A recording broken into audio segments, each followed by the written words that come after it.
창세기 37장 1절로 17절까지 말씀 함께 교독하여 읽다가 마지막 17절은 합독하여 함께 읽겠습니다. 야곱이 가나안 땅 곧 그의 아버지가 거류하던 땅에 거주하였으니 이러하니라.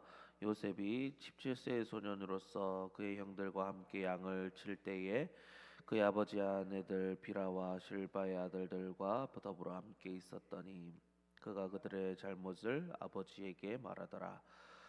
요셉은 노년에 얻은 아들이므로 이스라엘이 여러 아들들보다 그를 더 사랑하므로 그를 위하여 채색 옷을 지었더니 그의 형들이 아버지가 형들보다 그를 더 사랑함을 보고 그를 미워하여 그에게 편안하게 말할 수 없었더라. 요셉이 꿈을 꾸고 자기 형들에게 말하매 그들이 그를 더욱 미워하였더라. 청하건대 내가 꾼 꿈을 들으시오. 우리가 밭에서 곡식단을 묶더니 내 단은 일어서고 당신들의 단은 내 단을 둘러서서 절하더이다.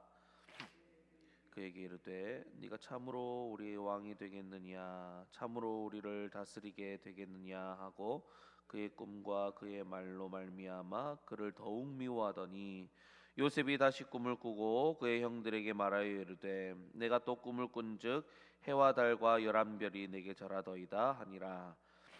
그의 꿈을 아버지와 형들에게 말하매 아버지가 그를 꾸짖고 네가 꾼 꿈이 무엇이냐 나와 내 어머니와 내 형들이 참으로 가서 땅에 엎드려 내게 절하겠느냐. 그의 형들은 시기하되 그의 아버지는 그 말을 간직해 두었더라. 그의 형들이 세겜에 가서 아버지의 양떼를 칠 때에 이스라엘이 요셉에게 이르되 내 형들이 세겜에서 양을 치지 아니하느냐 너를 그들에게로 보내리라. 요셉이 아버지에게 대답하되 내가 그리하겠나이다. 이스라엘이 그에게 이르되 가서 내 형들과 양떼가 잘 있는지 보고 돌아와 내게 말하라 하고 그를 헤브론 골짜기에서 보내니 그가 세겜으로 가니라. 어떤 사람이 그를 만난즉 그가 들에서 방황하는지라. 그 사람이 그에게 물어 이르되 네가 무엇을 찾느냐. 그가 이르되 내가 내 형들을 찾으오니 저온데 주는 곳을 내게 가르쳐 주소서. 함께 있습니다. 그 사람이 이르되 그들이 여기서 떠났느니라. 내가 그들의 말을 들으니 도단으로 가자 하더라 하니라. 요셉이 그의 형들의 뒤를 따라가서 도단에서 그들을 만나니라. 아멘. 오늘 우리가 읽은 본문은 야곱이 가나안 땅에 들어와 살게 되었다는 이야기를 잠시 하고 난 다음 요셉의 이야기로 진행되고 있죠. 자, 먼저 야곱이 가나안 땅에 들어와 살게 되었다는 이 이야기가 너무 진행상 당연한 이야기라서 그리고 한 절의 짧은 내용으로 나와 있기에 그냥 그런가 보다 하고 지나칠 수 있지만 이것은 아주 중요한 말씀입니다. 이전 본문을 보시면 에서는 스스로 가나안 땅을 벗어났고 야곱은 아버지가 거하던 약속의 땅 가나안 땅에 정착했다라는 것이죠. 자, 언약을 상속하지 못한 에서와 달리 야곱은 하나님께서 그의 손조들과 맺은 언약을 이어서 그 언약의 땅 가나안 땅에 살고 있더라라는 것입니다. 자, 여러분 하나님께서는 이 짧은 한 구절의 말씀이지만 이 말씀 통하여서 여러 가지 말씀을 해주고 계십니다. 먼저 하나님께서 말씀하신 것을 반드시 이루시고 계신다는 것을 보여주고 계시죠. 하나님께서는 에서와 야곱을 태종에서부터 이미 정하셨고 아무리 야곱이 어떠한들 하나님께서는 그 약속을 하나님의 열심으로 신실하게 이루고 계신다라는 겁니다. 이미 하나님께서는 태종에서부터 에서와 야곱 중에 하나님께서 야곱을 선택하셨죠. 그리고 그 야곱을 선택하신 대로 야곱을 지금 인도하고 계신다라는 것입니다. 그리고 하나님께서 선택하신 자는 그렇게 하나님께서 반드시 책임지시고 그 길을 인도하시고 이끌어 가신다. 언약 가운데로 데리고 오신다라는 것이죠. 또한 여러분 지금 아브라함과 이삭, 야곱, 요셉에 이르기까지 4대째가 지금 가나안 땅에서 지내고 있지만 하나님께서 약속하셨듯이 그 땅을 완전하게 가지지는 못했습니다. 그저 그냥 가나안 땅의 거류민으로 나그네처럼 그렇게 지금 살고 있죠. 자, 그래서 그들은 우리가 언제 이 땅을 소유하게 될까라는 그런 의문점이 늘 있었을 것입니다. 그래서 아브라함 때부터 하나님께서 정말 이 땅을 우리에게 주신 걸까? 이 말씀하신 것이 그래서 전설처럼 그렇게 들렸을 수도 있겠죠. 정말 그렇게 될까 하는 이야기가 되었다라는 것입니다. 하지만 하나님께서는 이 땅으로 아브라함도 이삭도 야곱도 이 땅으로 계속 이끄시는 거죠. 그리고 계속 말씀하시기를 이 땅에 머물라 하십니다. 그리고 그들은 그 약속을 믿고 그 땅에 계속 머물게 됩니다. 그래서 여러분, 우리의 믿음이란 바로 이런 것이 아닐까 합니다. 하나님의 약속을 굳게 믿고 하나님 말씀 위에 머무는 것입니다. 지금의 우리도 마찬가지지요. 하나님께서 정말 새 하늘과 새 땅을 열어 주실까? 마지막 때가 과연 있을까? 우리 예수님께서는 왜 이렇게 더디 오시나 하면서 정말 예수님께서 다시 오실까? 약속을 지키실까 하는 그런 의문이 들 때도 있다라는 겁니다. 하지만 여러분, 우리 주님께서는 뭐라고 하십니까? 너희에게 반드시 이 말이 임할 것이다. 천국이 반드시 있고 마지막에 우리에게 열어줄 새 하늘과 새 땅이 반드시 있다. 그 때를 믿고 기다리라 라고 말씀하시죠. 그러면서 이 믿음 위에 약속 위에 굳게 서서 때를 기다리라 라고 끊임없이 말씀하십니다. 그래서 여러분, 우리의 믿음이란 하나님의 신실하심에 기대어서 하나님께서 약속하신 것은 반드시 이루신다. 그 믿음으로 이 믿음의 자리를 끝까지 지키고 하나님을 의심하지 않는 것입니다. 그러니 여러분, 우리가 하나님의 말씀과 약속을 굳게 믿고 믿음을 계속 지키고 하나님의 말씀 위에 바로 거기에 계속 거하는 저와 여러분들 다 되시기를 주님의 이름으로 축복합니다. 그리고 오늘 이제 요셉이 등장하고 요셉에 대한 이야기가 이제 시작이 되죠. 요셉은 야곱이 노년에 낳은 아들이므로 야곱이 요셉을 굉장히 사랑했다라고 합니다. 그리고 자신이 사랑했던 라헬에게서 낳은 아들이니 얼마나 더 사랑스러웠겠습니까? 게다가 또 라헬은 이미 죽었죠. 그래서 홀로 남은 이 요셉이 얼마나 또 안타깝고 더 사랑스러웠겠습니까? 자, 그리고 요셉은 어릴 때부터 똘망하고 정직하고 맡은 일을 성실하게 잘 하던 사람이다라는 것입니다. 이것은 요셉이 보디발의 집에 팔려가서 그 일을 성실하게 잘 해내었다라는 것을 보면 알 수가 있죠. 요셉이 잡혀간 그때부터 요셉이 정신 차리고 그렇게 살았다기보다는 요셉은 이미 어렸을 때부터 그의 성격이 그러했다라고 보는 것이 훨씬 자연스럽다라는 겁니다. 그렇게 요셉은 다른 형제들보다 아버지의 사랑을 받기에 또 충분했던 것이죠. 그래서 여러분, 요셉이 마치 철없이 희죽거리면서 형님들의 잘못을 일러 바쳤던 그런 사람으로 우리가 오해해서는 안 된다라는 것입니다. 요셉은 어릴 때부터 정직했고 올바랐기 때문에 형님들의 잘못을 또 두고 볼 수가 없었을 것입니다. 그리고 그 형님들이 어떤 형님들입니까? 물론 사랑하는 여동생이 당한 일이었다고는 하나 하나님께서 하나님의 백성들의 표시로 주신 할례를 사람을 죽이기 위해서 사용하였고 여동생을 겁탈한 사람들의 모든 가족과 가축까지 잔인하게 몰살한 그런 형님들이었다라는 겁니다. 자, 그러니 그 형님들의 소행이 결코 좋았다고 볼 수는 없겠지요. 자, 그래서 야곱은 그런 형님들의 소행 중 차마 두고 볼 수 없는 것들은 아버지께 말을 해서 바로 잡고자 했다라는 것입니다. 그런데 형님들이 그런 마음은 몰라주고 아버지에게 혼이 나니까 어떻습니까? 요셉을 미워하게 되는 것입니다. 이 요셉을 미워하게 됐다는 거죠. 사람이라는 게 어떻습니까? 참 옳은 말하고 다른 사람들이 이야기를 해주면 그렇게 회개하고 끝내면 좋은데 그렇지 않다라는 거죠. 오히려 형님들의 마음속은 요셉을 향한 미움을 가지게 되었고 질투를 가지게 되었죠. 또 이후에 나올 테지만 그래서 요셉을 죽이고자 하는 마음까지 품게 되었다라는 겁니다. 게다가 아버지는 요셉에게 채색 옷을 또 지어줬죠. 이 채색 옷은 팔과 다리 쪽이 긴 옷입니다. 막 알록달록한 그런 옷이었다기보다 이 채색 옷이란 팔이 길고 다리까지 긴 옷. 그래서 이게 어떤 옷이었냐면 되게 귀한 옷이었다라고 합니다. 그리고 보통 집안의 장자들이 이런 옷을 입었다고 합니다. 그러니 어떻습니까? 다른 형님들이 보기에 아버지께서 특별히 사랑하는 어머니 라헬의 아들이니까 요셉이 장자가 되겠구나 하면서 그런 마음도 있었을 겁니다. 그러니 형제들이 더욱 요셉을 미워했던 거죠. 그리고 또 거기다 요셉은 꿈까지 꾸는데 형님들의 곡식단이 자신의 곡식단에 절하고 또 해와 달과 11별이 또 자기한테 절했다고 이야기를 하죠. 자, 그러니 형님들이 또 뭐라 합니까? 참으로 너가 우리를 다스리게 되겠느냐 하면서 요셉을 더욱 미워하게 되죠. 또 해와 달은 아버지 어머니를 뜻하는 것이었고 온 가족이 자신에게 절을 하게 되더라 하니 형님들의 시기는 극에 달하고 맙니다. 자, 여러분, 그러면 이 본문을 통해서는 우리가 좀 알 수 있는 부분이 무엇일까요? 죄를 통제하고 회개할 것은 반드시 회개하고 넘어가야 한다라는 것입니다.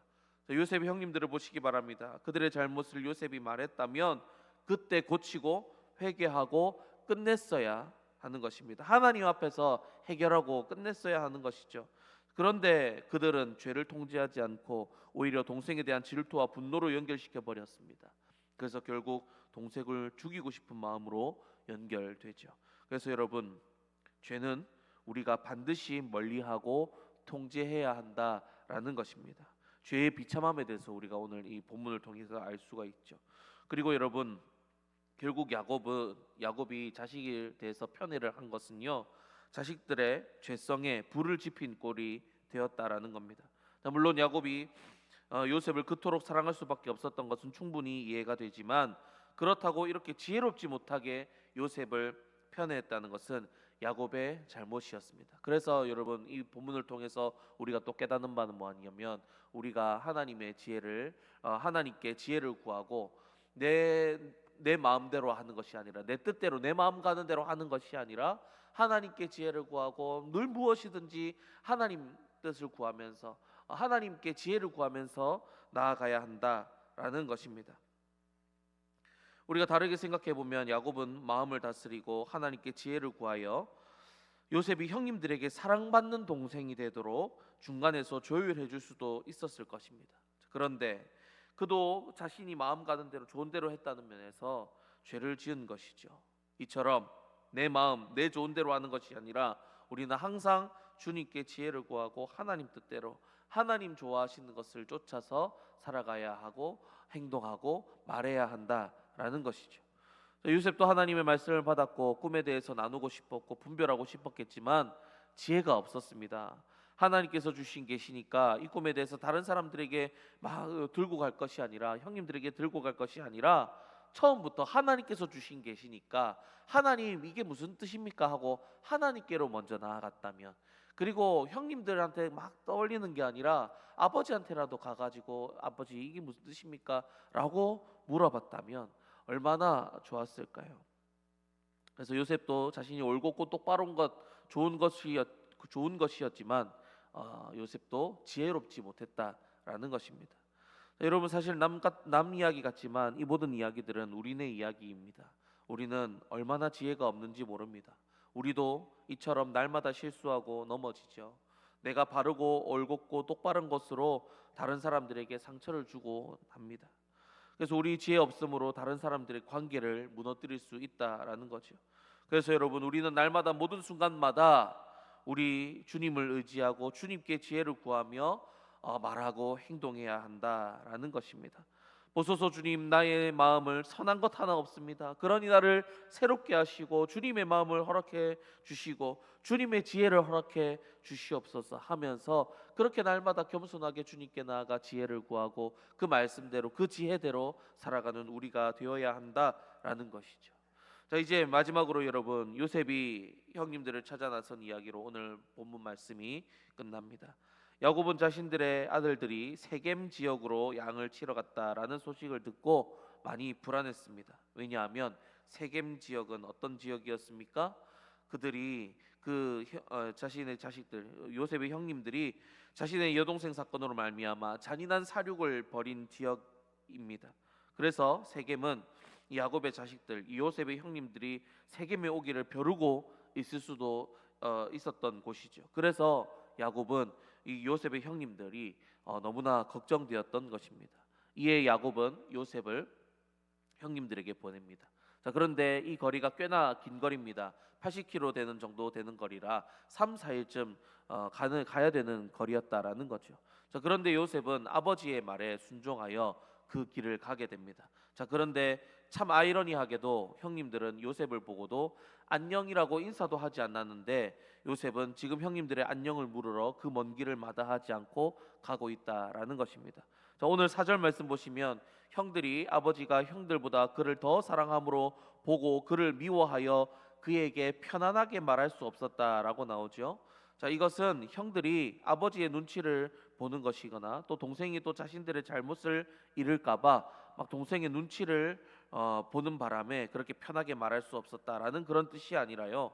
원어를 보면 그 의미가 확실하게 드러나는데 무슨 뜻이냐?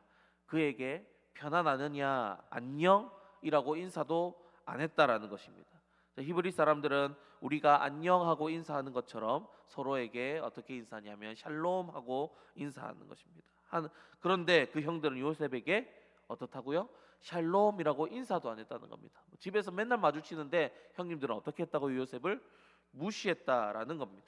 자, 그랬다면 여러분 요셉은 형들이 그를 미워하고 있다는 눈치는 채고 있었지 않았을까요? 대놓고 형님들이 인사도 안 하는데 아마 사실 요셉도 자신 형들이 자신을 질투하고 미워하고 있다는 것을 알고 있었을 것입니다. 자, 그런데 요셉은 올곧은 사람이라 그리할지라도 아버지 말씀에 순종해야 한다 생각하고 지체하지 않고 아버지의 말에 순종하여 형님들의 안부를 그 샬롬을 물으러 갔다라는 것입니다. 자, 아니면 요셉은 이번 기회에 형님들과 관계를 풀고 싶었을 수도 있었겠죠. 먼 거리를 가서 형님들에게 가서 안부를 물으면 형님들이 그래도 아버지나 요셉이 이렇게도 우리를 걱정하는구나 생각해서 그렇게 생각해서 이렇게 그래서 관계를 풀 수 있을 거라 생각해서 요셉은 그 먼 거리를 갔을 수도 있다라는 것입니다. 자, 아무튼 요셉이 어떤 마음으로 형님들에게 갔는지는 모르겠지만 분명한 것은 아버지 야곱의 말에 순종하여 요셉이 형님들에게 갔다라는 겁니다. 여기서 우리는 좀 순종이 무엇인지를 배울 수가 있습니다. 여러분, 우리 하나님께서는 우리가 부모님께 순종하기를 원하시죠. 그래서 우리가 하나님께 순종하면 그 순종은 곧 누구에 대한 순종이 되는 것입니까? 바로 하나님께 대한 순종이 되는 것이죠. 요셉이 어떤 마음이었을지 성경에서 정확하게 말하지 않기에 모르지만 여러 상황들이나 마음을 뛰어넘어 요셉은 부모님과 그 하나님께 순종하고 있었다라는 것입니다. 자, 여러분, 우리도 이와 같은 순종으로 하나님을 좀 기쁘시게 하는 우리가 되길 소망합니다. 이런저런 상황이나 내 마음과 감정을 뛰어넘어서 하나님을 선택하고 하나님 말씀에 순종하는 그런 우리가 되길 소망합니다. 요셉도 그랬죠. 자기 감정 형님들이 미워하는 거 알았을 것입니다. 그래서 아버지가 안녕을 건네라 안부를 물으러 가라는 말에 불순종할 수도 있었습니다. 그러나 요셉은 어땠습니까? 야곱이 가라 하는 말에 기꺼이 순종했죠. 자신들의 상황과 자기 마음을 다 뛰어넘어서 하나님 말씀에 그렇게 순종했다라는 것입니다. 밉다 해도 이런 상황들 저런 상황들 때문에 눈치가 보인다 해도 하나님이 사랑하라 하시니 사랑하는 그런 순종함이 여러분 우리에게 있기를 원합니다. 이런저런 상황이나 내 마음 내 감정을 뛰어넘어 하나님 선택하고 하나님 말씀대로 순종하는 그런 우리가 되기를 소망합니다. 그렇게 여러분 우리가 하나님 말씀 앞에서 이것저것 재는 것이 아니라 하나님 하라 하시면 하는 그런 저와 여러분들 다 되시길 주님 이름으로 간절히 축복합니다. 기도하겠습니다.